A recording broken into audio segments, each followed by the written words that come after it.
it's a very dynamic team. They've got players.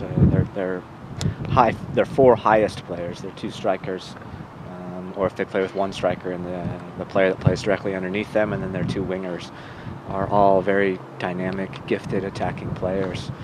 And they tend to change some positions, which can make things a little bit difficult for us as well.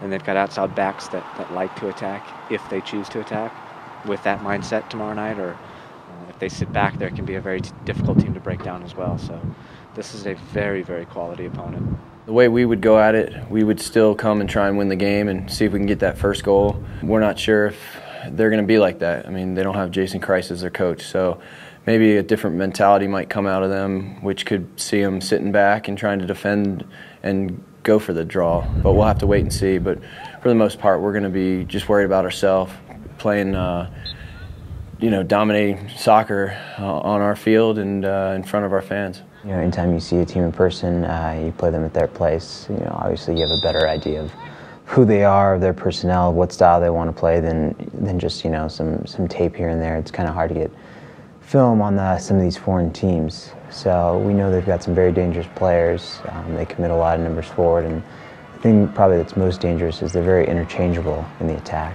So now that we know those things, we'll have a better idea of how to deal with them. I think that we're a little more used to playing in cold, sloppy weather at this time of year than probably a team from Costa Rica is. So we're hopeful that we can gain some sort of advantage from that, sure.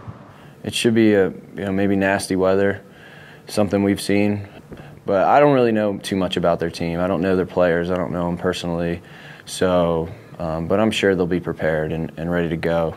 But if it's an advantage for us, that's great. But it doesn't really bother me, or it doesn't really come too much in my thoughts.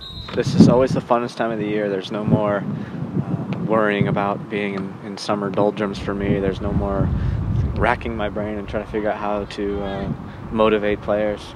We're all motivated by what's directly in front of us. A do-or-die match against Herediano to advance in CONCACAF Champions League, and a playoff situation right around the corner that hopefully we can contend for an MLS Cup. So everything's right in front of us. We know what we need to do here at home. We need to come out and play our style and dictate the way the game is played. And we like jumping on teams early. We want to get an early goal tomorrow night. So, if we come out with the right mentality, which I know we will, and let our good soccer take care of things, then we'll be okay. I think that our guys aren't too fazed by any big game situations. I think we've been in this exact situation 6, 7, 8, maybe 10 times now that this group has been together and been in this exact sort of situation where they have to have a result to move on. And so I don't think it phases our guys. And hopefully it doesn't, because that's the big fear you have, that if it's too emotional and too much for them and they're a little bit too pent up, then they won't perform well. So we expect our guys to be calm, to understand the situation, and to perform.